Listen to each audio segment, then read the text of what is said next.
I've never seen a diamond in the flesh. I cut my teeth on wedding rings. Dude, that's pretty cool. Man, that is a sad clown. Dude, that's pretty good. This is The Glue, bringing you weekly interviews with F3 Omaha packs, exploring their F3 experiences and finding those sticky elements that create the glue in the gloom.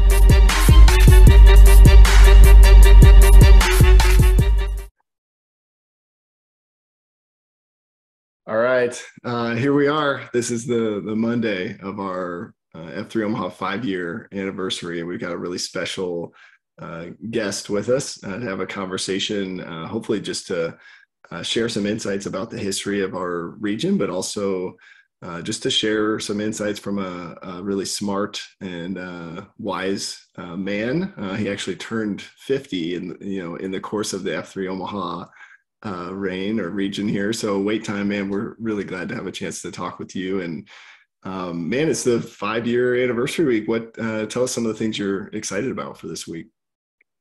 It's just, it's really fun to celebrate this. We do a lot of ridiculous things in the gloom, and I think always look for opportunities to have fun and celebrate.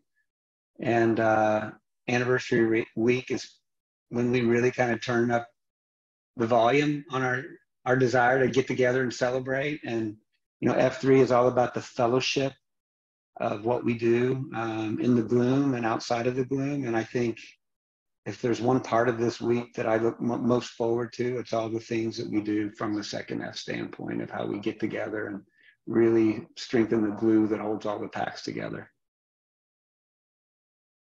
Yeah, and you got to, bringing it here, I'm sure, we're eclipsing year 5. I'm sure there was some thought like, God, I hope this even makes it year 1, that we even have an anniversary. Yeah, clearly there was, Tony.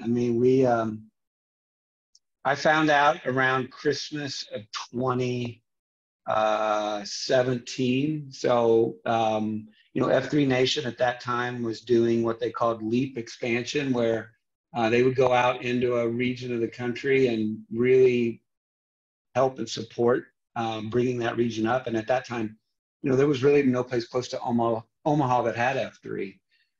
And they also clearly didn't know their geography very well because they wanted us to launch in February. And I was like, there's just no way that we can start a new region in this climate in February. And I pushed back on a little bit. I said, I just think it would be a little bit wiser for us to start in April. Hopefully there won't be snow then. And it actually did snow the weekend before launch in 2018. So I was sweating it. Even up to 7 days before launch. And you're right. Probably my biggest concern that first year was, man, can we make it through this winter? And that first winter, 2018 into 2019, was by far the most brutal winter we've had in 5 years. If you guys remember that at all, I think we had snow on the ground from Christmas to March, and it was just brutally cold that winter too. Was it really colder, or do you think have we gotten tougher? I can never answer that. Well, I don't know. That's a fair question. I think maybe we've gotten tougher, for sure. But it really was the most snow we've had. That was the spring that it flooded so badly because the snow just started piling up at Christmas and never went away. I can remember being able to, reach up and grab the pull-up bars on the Murph by the end of the winter, because the snow had just progressively got deeper. But we survived it. We spent a lot more time in parking garages back in those days than we do now. To your point, Blake, I think we've gotten tougher around it, but we learned to cope with it, that's for sure. Just looking at, so I'm a numbers guy, right? But, and you've always done a great job of helping us to track or keep track of some of the numbers. But at least from what I can tell, we had initially 2018, we had 8 AOs, 137 active packs. And here we are, about 58 AOs, if you count Smurf sites as 2, and like 1,820 some packs. can I get your business model so I can apply that to, I mean, I mean, man, like, what do you think caused that sort of growth, or how did we do that? I don't know. It's just crazy to think about. Would be curious Yeah. your thoughts. Well, first of all, it's the worst pyramid scheme of all time. I mean, there's no money in this, but we do get a lot of value other ways. It's certainly not about making money, but my life has been enriched 1,000 times over by watching men accelerate and change their lives, and my life has been changed certainly by it all. I just think it's a desire to have other men experience what each of us have experienced in our lives. And we've all changed in some way or form. Some people physically, losing weight, some people more internally, how they develop spiritually and mentally and emotionally. And when you have that transformation, you hope that you can give it away. And we've had a lot of very generous guys who want to give it away, and that's what's really, I think, caused us to get to the 50 AOs and 1,800 packs. Well, and I do want to, as someone who, previously was at a different location, right, on the East Coast, where you saw some huge expansion there, and then you come and start the AO here. And if you go post downrange somewhere, like the Kansas City or another location that hasn't seen the growth yet that we have seen, what do you think it is here in Omaha what's the special sauce? What is it that has helped contribute to the growth that we've seen? Yeah. Well, first and foremost, I always want to credit Greensboro because we learned so much from Greensboro. Everything we do is patterned after Greensboro, which is also another region that grew fast and has sustained and made a tremendous impact in and around Greensboro, North Carolina. I really think that a lot of it is around the fellowship, what makes us different. It's what we do collectively together, and the relationships and bonds that we make are different. Not every region does cafeteria the way we do it. Not every region, I think, welcomes packs the way we do. I mean, that's something that I think I really am proud of in terms of what I see happen in the Gloom, and how all of our packs see a new guy and they welcome him with open arms and do it in such a way that makes, when you walk into the dark with a bunch of strangers that have funny nicknames, that you don't feel quite as awkward. You guys should look it up today on Twitter. I posted the first name Arama and how some guys got their names, and man, it is awkward. Like, I think there were guys thinking, what have I got myself into? But slowly over time, we just got more comfortable with one another because of the amount of time that we spend together in the Gloom and outside of the Gloom. And so I just feel like it's a second F thing, Tony, that really makes us different than a lot of other regions. Something I like to do is kind of go back and look at COTs that guys have done. And so what I notice about your COTs that I really love is I see maybe a pattern of, at least in some of the ones I found, but like 2018, the Nantan handoff in 2020, and then one recently in February this year, is you do a really good job of just re-emphasizing kind of the purpose of what we're doing. So one example was just the COT should be a place where guys can be vulnerable. Another one you shared really just, guys could put their hearts out there. And then also just talking about Coach Wooden and kind of this idea of sharing the, mission and principles. And, but how important, I mean, you talked about the second F, but how important do you think the COT and kind of the evolution of that has been in our region for the growth? Because I have a feeling there's a lot of guys that show up and that COT is what blows them away as far as men interacting together. I don't know, any thoughts there? Yeah, for sure. I mean, our COTs are often different than what you see downrange, in my experience anyway. And I go back to really the fall of 2018, and we had some high impact men who stepped into the circle of trust and who were really vulnerable. And I credit Placebo, who was one of our redwoods, and I credit Folsom. Folsom delivered a really powerful COT at the woodshed that fall, and he, somebody said, courage calls to courage everywhere. I can't remember the name of the person who is a female from England who made that quote, but I love the quote. And I think COTs are a place of courage.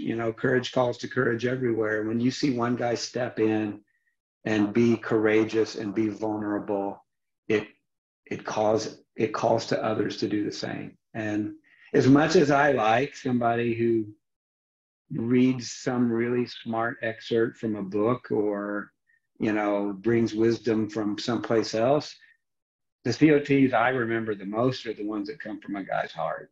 And they're talking from their heart, and they're talking sometimes from a place of brokenness that they're trying to figure out. And what inevitably happens when you come into the circle of trust and you think you're alone, you never likely get to your car without realizing that somebody else there is either currently struggling with the same thing or has before. And man, when you have that experience, it's like reading somebody's diary and it's just like your own. Like, you're like, oh my gosh, I wrote this in my diary. I thought I was alone in this. And then I read this and it's like, no, there's other people that are just like me. And that is powerful. And I think, yeah, you're right. COTs are important, and particularly the ones where guys get courageous and vulnerable. It was just real quick. It was Jeanette Winterson was the famous British activist there. So thanks for sharing that. I love that. Courage calls to courage everywhere. Great quote.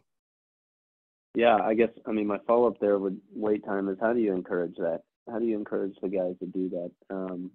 I remember my first COT, I memorized every single bit of it and rehearsed it because I wanted to impress you guys with what I was saying. And then as you kind of go through it, you're like, oh, well, I didn't even prepare anything. I'm just going to talk to you guys about what I'm feeling that day. It took me months of posting and queuing before I was even ready to get there. So how do you, I know we're doing a good job of facilitating that environment, but how do you encourage the guys to kind of jump in kind of off the bat? You take the first step, I think is the answer to that.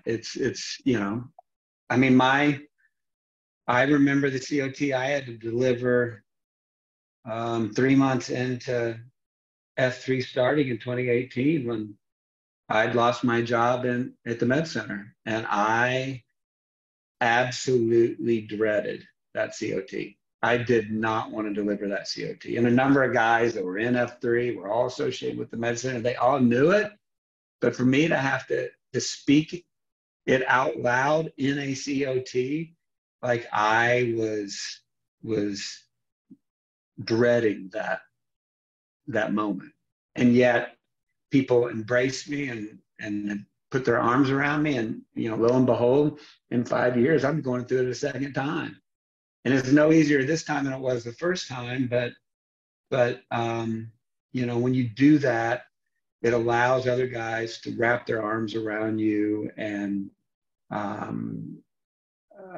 really, I think, support you through a moment of learning about humility and a need to gain support from others.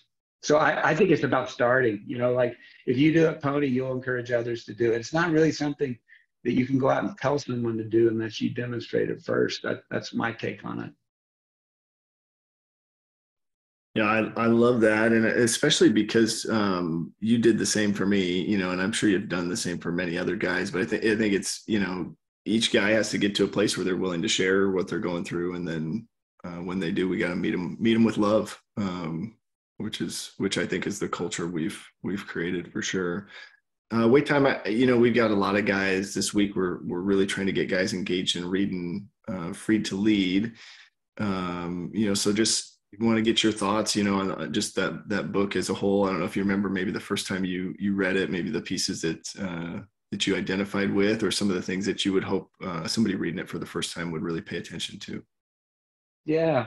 I mean, I just think, first of all, F3, like any good cult, has its own language. And, we laugh, but there's some truth to that. And when you're in F&G and you've come in and spent even a few months with us, you may wonder, like, why do we use this language we use? Where does it come from? And I think Free to Lead 1 begins to kind of give you a little bit of the backstory of how, how we were founded, why we exist, where this language comes from. But when you read it, I think it really speaks to kind of this universal condition that men have, where there is just something missing in their life. And, we all go through it. At some point, it happens at different, I think, points in different men's lives. But usually by your 30s, you're at a place where you're not really sure what it is, but something's missing. The book talks about, I think, on like the very first page, about packing for a trip, and you've forgotten something, but you don't know what it is. That's kind of what this thing feels like. And then once you have it, and once you're amongst a community of other high impact men, you just realize, like, wow, where was this? There's so many F&Gs. I was at cafeteria this morning, and I was sitting with one of our guys, and they were really kind of wringing their hands because somebody had spent 4 months trying to EH them, and they resisted for 4 months. I'm like, now I wished I would have started when I was first asked, to do it. And you guys have heard those stories from other guys before. It's like, once you realize it and you're here, it's like, oh wow, where's this been my whole life? What I love that, and it's funny, right? Because there's a higher power out there that's kind of getting everybody's heart in the right space, right? I feel like we've all had those guys where you've EH'd them, then you stop talking about it, and then they reach out, right? And they're all of a sudden they're ready, and by no work of our doing, right?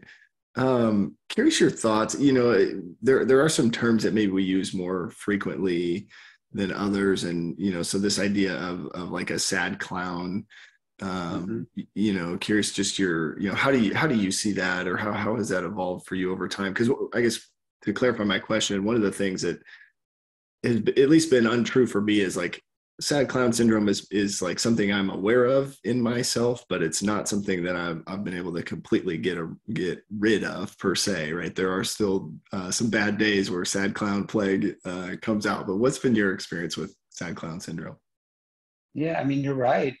First and foremost is it never goes away. It's something that you can control and manage, and if you're not actively thinking about it and living your life in such a way, it can certainly creep back, and it happens. We see it happen. We see it happen to ourselves. I just think it's, there's a certain tendency for men to just kind of numb their emotions, and we do it different ways. We do it by sometimes spending too much time in our jobs. We do it with alcohol and drugs. We do it with talking about meaningless things like, how college football is going, and whatever we can do to not talk about how we feel. And, somebody said a Southern man is one who doesn't talk to about their emotions until they've had about 3 drinks. And I think there's a lot of truth to all men, not just Southern men, about that, is that, we're just not very good at that. And there's a lot of institutions and organizations that have tried to help men help themselves. But I just think F3 has uncovered something around, as we talk about, the first F is really what draws people in. It's the magnet. The second F is the glue, and the third F is the dynamite. if you, you know, there's a purpose to the order, you know. If you start with the third F and the faith aspect, you know, guys will just, that they won't stick around for that. But if you first have the glue and the fellowship that wants guys to just keep coming back, they're going to get to a place where they're going to be seeking out the third F of faith, because it's just kind of the natural growth transition that we all seek to, you know, we all seem to pursue. Well, and maybe we back up a little bit here, and just your opinions, not an official diagnosis, but you know, you're talking about this issue of men not being vulnerable, right? Or they're not feeling like they're free to share their emotion, or they think it's a better way of living to kind of keep that reserved and keep that private. What do you think it is that creates that?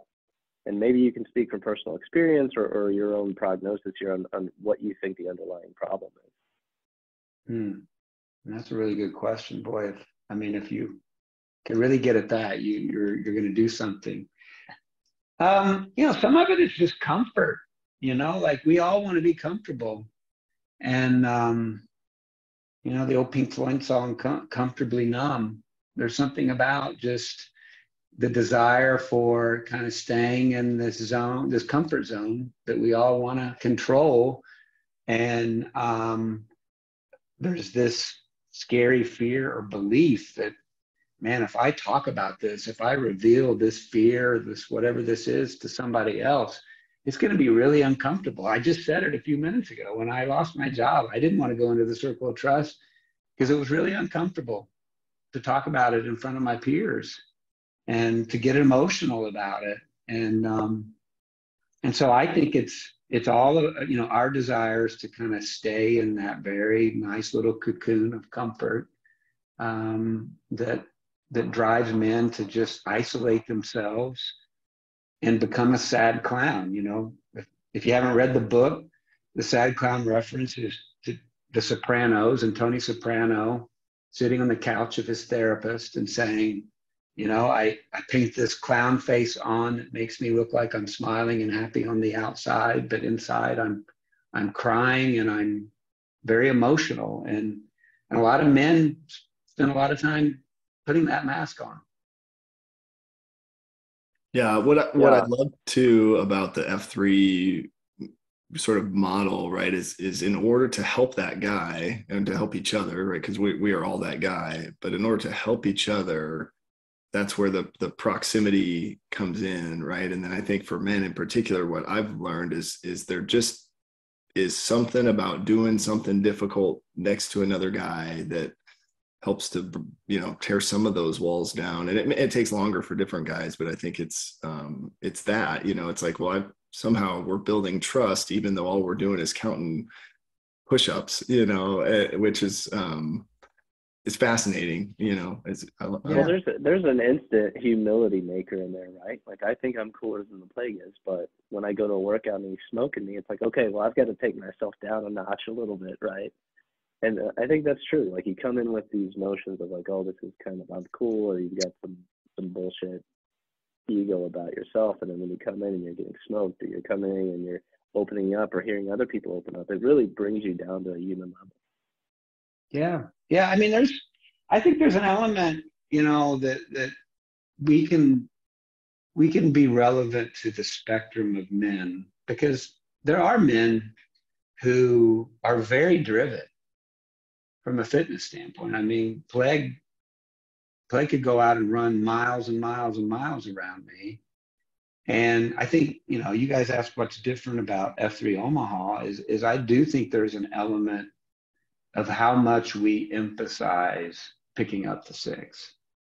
And by causing a guy like Plague, who probably doesn't need F3 to be super fit, he's got enough self-discipline to go out and run from Elkhorn to Lincoln, you know, if by himself. But what happens to guys like him is they come in and they have to, you know, they see the importance of not just being the guy out front, the Sugar Ray, but also picking up the six. And that also causes humility, of realizing that it's not just about me and about me getting a great workout, because I mean, frankly, you can do that anywhere. You could go to a CrossFit gym, or you could go to any type of gym, and you're going to get a great workout if you're driven that way. But you're not going to be thinking about the guy who's struggling at the gym and how you're going to help that guy out.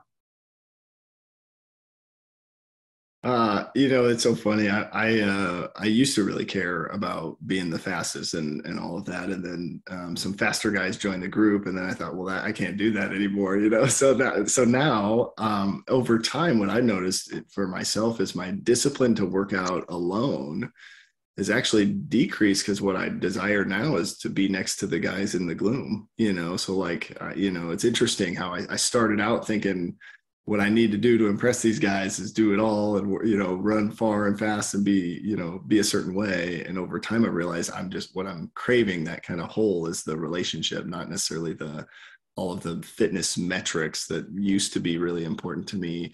That's a good lead in, wait time, because we use this term, a couple terms, right? High impact man, or that guy's really accelerating. And I think there's different ways, right, that you can be a high impact man, or that you can accelerate. But I think, especially this week, with all of these different events, right, a guy who's accelerating or high impact man is not necessarily the guy that attends all the events or that does all the things, or that, so I want to get your thoughts. Like, how do we keep encouraging guys to accelerate, even if that the version of acceleration for them is maybe fewer posts per week, or what appears to be less engagement, but maybe just prioritization of other things? I don't know. What's your take on that?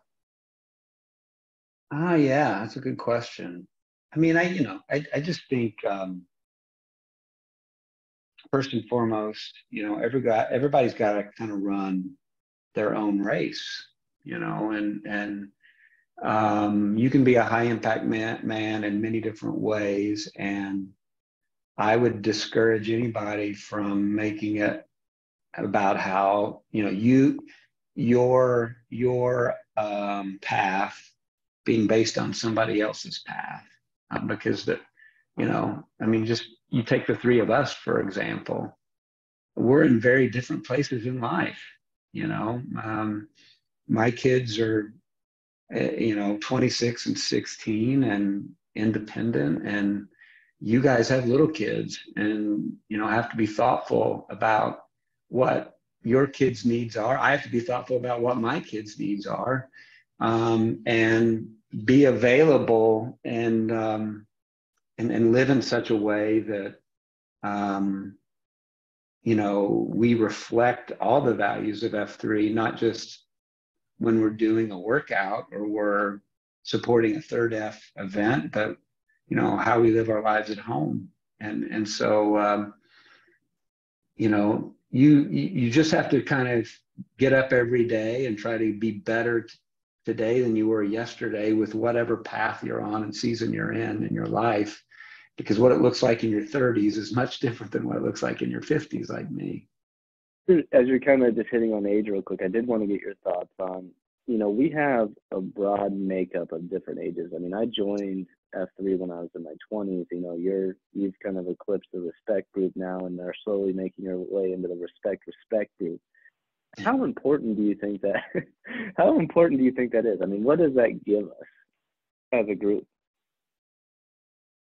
I think it just puts you amongst a peer group of people that you can learn from, and whether you're in your 20s, 30s, 40s, 50s, 60s, I mean, now 70s. One, I would say to you, like, particularly as you age and get older, there can be a tendency for people to look at you and say things like, you should really stop doing that. Nodos gave me the Steinbeck book about Travels with Charlie. And there's a great line in there about how men have this tendency to get soft and infantile as they age, because everybody around them is telling you're getting too old for this. And I think it's important that you don't always listen to that. You know, like I think it's going to be really interesting to watch, you know, you guys and even the respect guys that are part of F3 today, and hopefully everyone stays locked into this community and see how men live differently that are doing this. Because I tell you, when you get to be my age, and even in your 40s, and you start going back to your high school class reunions, and you start looking around, and you can very quickly tell who's been living hard and who's been posting at F3. And it happens rapidly when you start getting in your 40s and 50s. And so good on both of you that you started this as young as you have, and help you make the right decisions now that a lot of us that are in our respect age group wish we'd started when we were your age. Well, and I think that's a great reminder that, yeah, we are doing hard things and we aren't, you know, going to get soft, I guess. But one thing that I want you guys to know, and especially the respect group and the respects and those guys, that as a young guy, as a hate guy that came in, or a guy in our 30s or 40s, you guys are providing the male leadership that we're looking for. I mean, I think Plague and I have had similar stories where my father wasn't super around. And so I was yearning for some male leadership, and this group provided that. And so I think it's great what you're hitting on. Like, yeah, there's a group of respect guys, or the 40 and 50-year-old guys that are, hey, we're going to go and we're going to work out because we're going to defy what society is telling us that we should be doing. But I also don't want you guys to lose sight of what you guys are providing to the younger guys like us. So I thank you guys for that very much. Well, the respect guys, I think if they were all here, I'll speak on somewhat their behalf, only because I've heard them say this, is, you know, we're still trying to figure out life as well. You know, it just so happens that we've been down some paths, and then maybe at times made really poor decisions that has given us some amount of wisdom that we can share and hopefully help other guys take a different path. And yeah, you know, it's really powerful, Tony, you know, because so much of, you know, like what it means to be a man can sometimes just be almost like a generational oral history. You know, we don't really know except what we've seen. And when you can get into a space of F3 where you see, you know, being open to all men, you see all types of men who come to F3, and it opens your eyes to what is possible to be a man, not just what we learned from our fathers, you know, good and but sometimes bad. You know, I have a couple thoughts. You were kind of talking a little bit there about doing hard things, right? And so I'm curious, because one of the recent changes I've seen us make is we haven't necessarily stopped doing hard things, but we've adjusted a tad for like a guy who's maybe a bruiser, or, you know, so how do we continue to support kind of that spectrum of men? Do you feel like I guess maybe we're doing that now, or maybe there are other things we need to just consider so we're not watering down the mean stride, as it's called out in Free to Lead? Yeah. Well, you know, we're open to all men. And when you start EHing a guy, you know, how many times you hear, well, I'll come out when I get in shape. You know, there's a belief, because we're a workout group, that you have to be super fit to be a part of us. And I really like the fact that we're expanding the way we do our workouts and offering a spectrum of options. You know, for years, you know, the first 3-4 years, really probably 4 years, at least 3 years, until Octagon came about, Mondays was about the Murph. And I love the Murph, you know, and not everybody does. And you know, at times there were guys who just, Monday became an off day because they didn't want to Murph. And you look what's happened with the Octagon and with Coronado, you just see a whole new group of men who post now on Monday. consistently, who might not have been feeling like our workouts were accessible to them when we were just doing the Murph. So I think it's great that we can still keep doing the Murph, which is really tough, and we have options for guys who are injured or who are maybe just not at a place in their life where they're capable of doing a Murph, and they can still be a part of it. Yeah, I love that. It's like you said, it's part of our principles, right? To be open to all men and offering workouts that meet guys where they're at. I did finally think of my question to you, kind of segueing into maybe just your thoughts on masculinity or kind of the state of male community leadership. But I was thinking of another COT you shared where, because I think perception, right, of ourselves and of others is really important in all of this. So you had shared a quote, and I don't know who this one's by, but it's kind of I'm not who I think I am. I'm not who you think I am. I am who you think I am, or I don't know exactly how it goes, but talk to us a little bit about just what are you seeing as a man in your 50s, and just as you look at the state of men in our community, what gaps do you see? What things should we be kind of focused on? Yeah, boy. It's really interesting to me that just that question can be such a lightning rod debate. And, I guess I hope that that any conversation about what it means to be a man or to be masculine is kind of a conversation of abundance.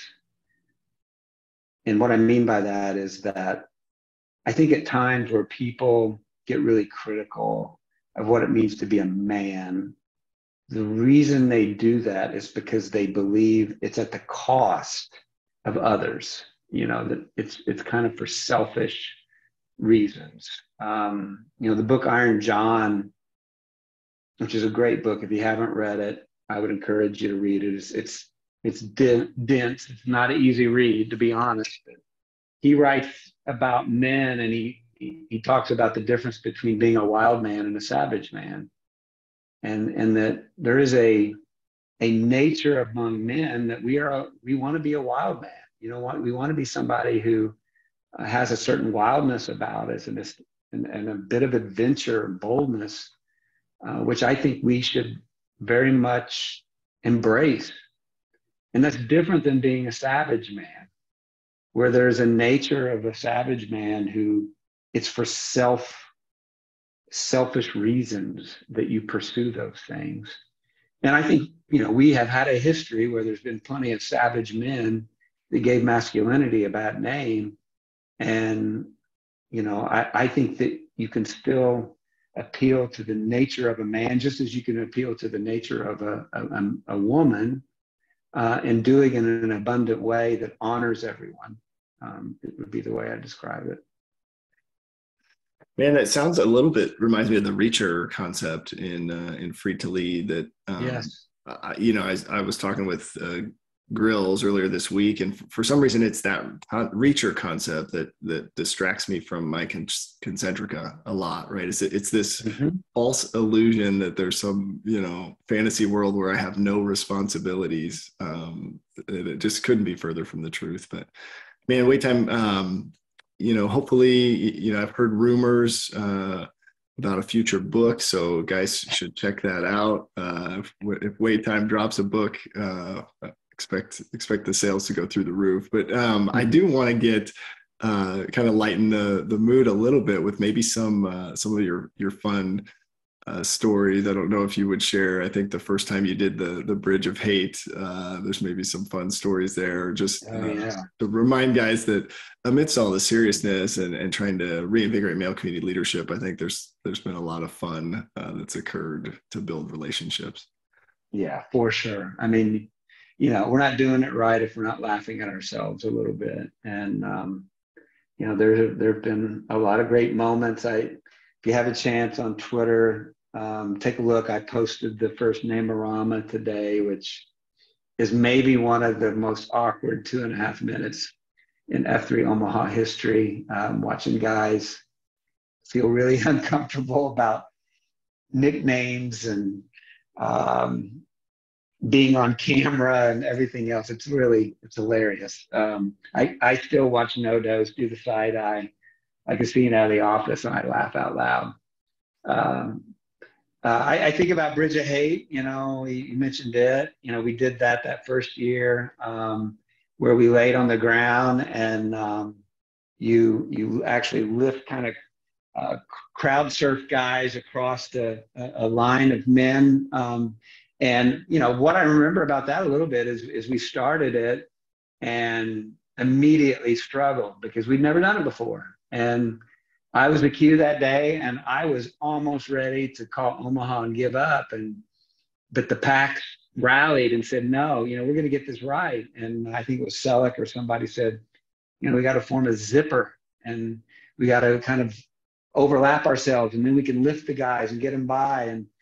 And if you ever watch that video, you know, we embraced our names so much. You had Honey Stinger that we were pushing him by, and somebody's saying, you know, watch the stinger, watch the stinger. And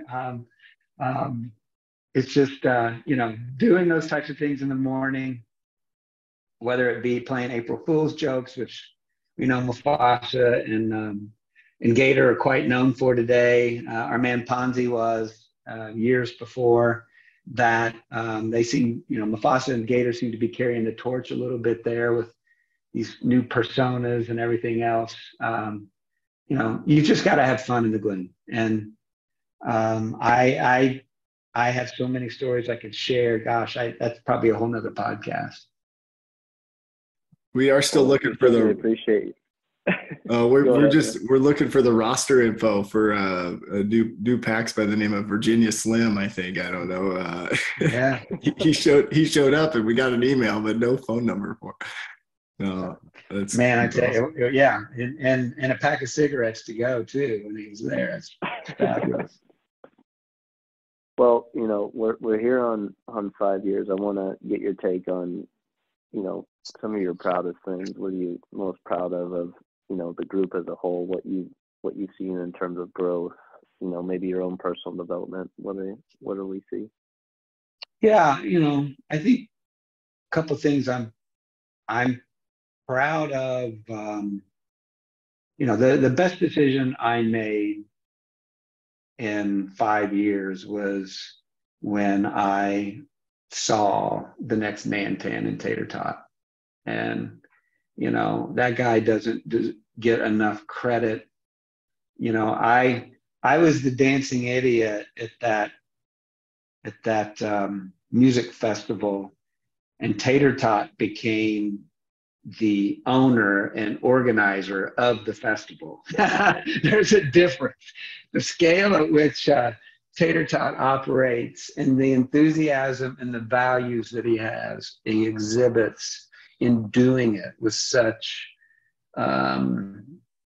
just such love for the packs. You know, he was exactly the right guy we needed to take this to the next level. And you know, I could just go down the line with what you guys are doing with this podcast and how you help people be seen and tell their story. I am probably your most active listener. I've never missed one of your podcasts. Sometimes I listen to them multiple times, and I always learn something about guys I think that I've known for 5 years. And so thank you for what you're doing. But it's really nice to see all these different men over the past 5 years who step up into leadership in different ways. And now that we're into our region being divided into sectors, you know, it just calls upon more and more men to make this happen every day. And the capacity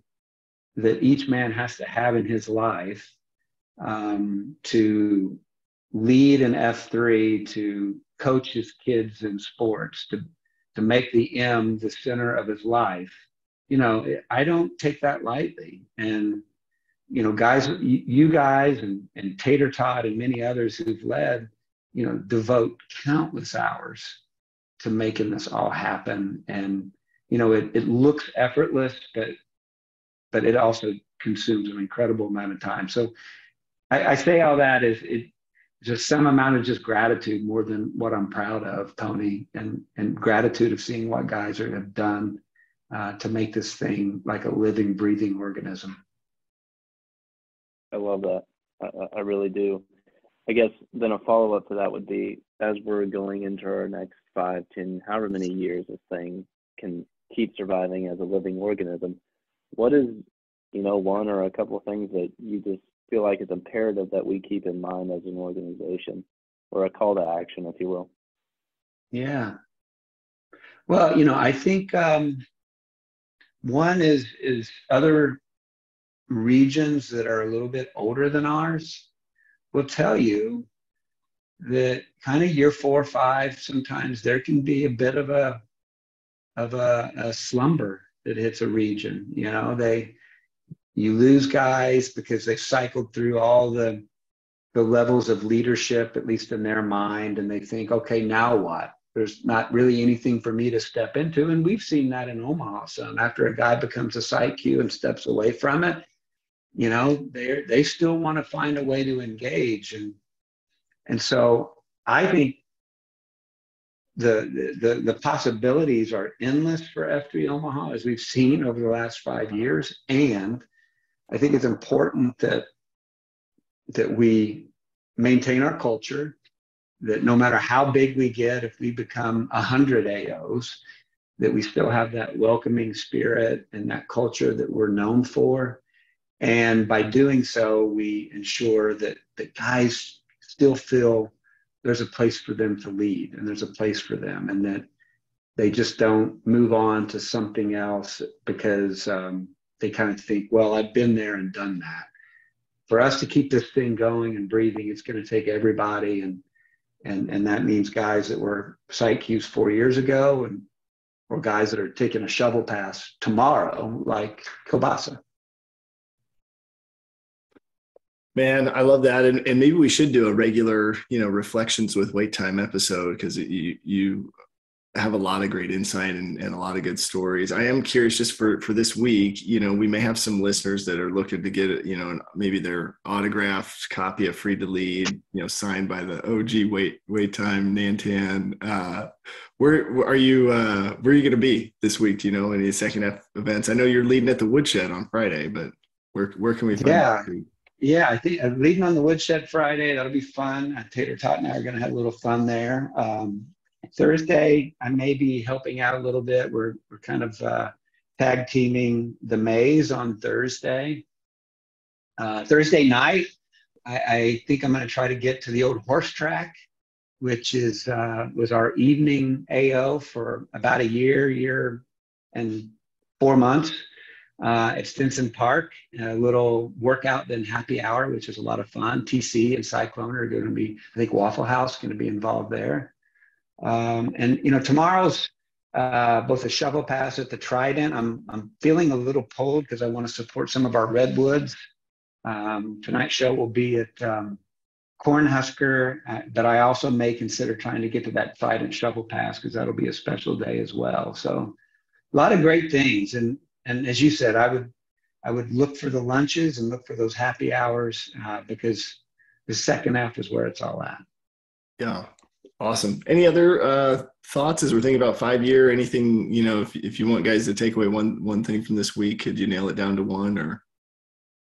Just have fun, Saturday is not really about a brutal beatdown. It is about the camaraderie in the second half, and use this as a week to have fun, tell your favorite F3 stories, laugh a lot in the workouts, and just soak it all in, because we're coming in the best time of year in Omaha.